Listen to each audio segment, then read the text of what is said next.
Olá, bem-vindos ao meu canal. Eu sou a Cristiana e hoje eu vim falar um pouco sobre a diferença entre os adimensionais de Reynolds e de Grashof. Para isso é necessário uma contextualização, então falar um pouco sobre convecção forçada e convecção natural.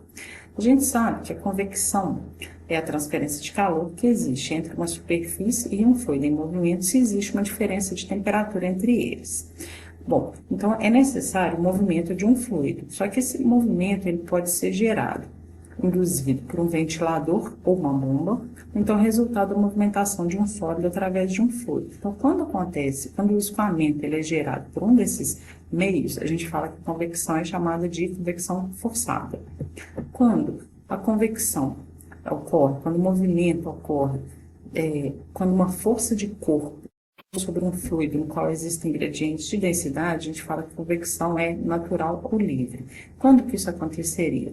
Quando eu tenho, por exemplo, uma diferença de temperatura, isso vai causar uma diferença de densidade no fluido.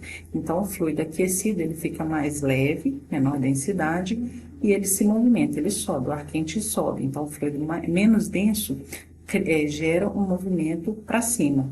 E aí, o escoamento está sendo gerado quando existem essas diferenças de densidade causadas por diferenças de temperatura. Então, a gente fala que convecção natural ou livre. Normalmente, as velocidades associadas à convecção natural são inferiores às velocidades associadas à convecção forçada, o que faz com que as taxas de transferência de calor na convecção natural sejam menores que as taxas na convecção forçada. Esse desenho ilustra uma esfera, e aí uma esfera aquecida. Então, se eu chego um fluido aqui acionado por um ventilador, por exemplo, a convecção seria forçada. Nessa figura da direita, o que está acontecendo? Eu tenho a esfera e ela está aquecida. Então, ela vai aquecer o fluido ao redor dela e as moléculas vão ficar mais leves e vão se deslocar. Então, esse aqui seria a convecção natural.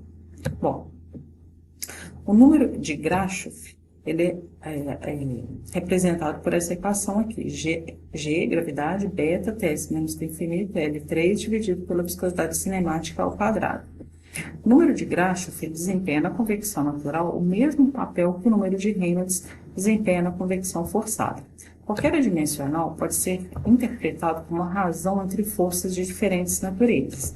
Então, o número de Reynolds ele representa o quê? A razão entre as forças de inércia e as forças viscosas, ou seja, a razão entre a força motriz do escoamento e a força contrária a esse movimento, que é a força viscosa. Quando eu tenho a convecção forçada, eu tenho uma velocidade. Então, a força de inércia ela é causada por esse escoamento. Eu tenho uma velocidade fixa, né, imposta. No Grashof, o adimensional Grashof, ele é representado como que a razão entre as forças de empuxo e as forças viscosas. Então, qual que é a força motriz do escoamento na convecção natural? É a força de empuxo. Então, ambos os adimensionais, eles estão representando a razão entre a força motriz e a força viscosa, que é a força contrária. Então, eles desempenham o mesmo papel. A gente pode ver aqui que no número de Grashof não existe a velocidade. Por quê? Porque a velocidade ela é função da diferença de temperatura.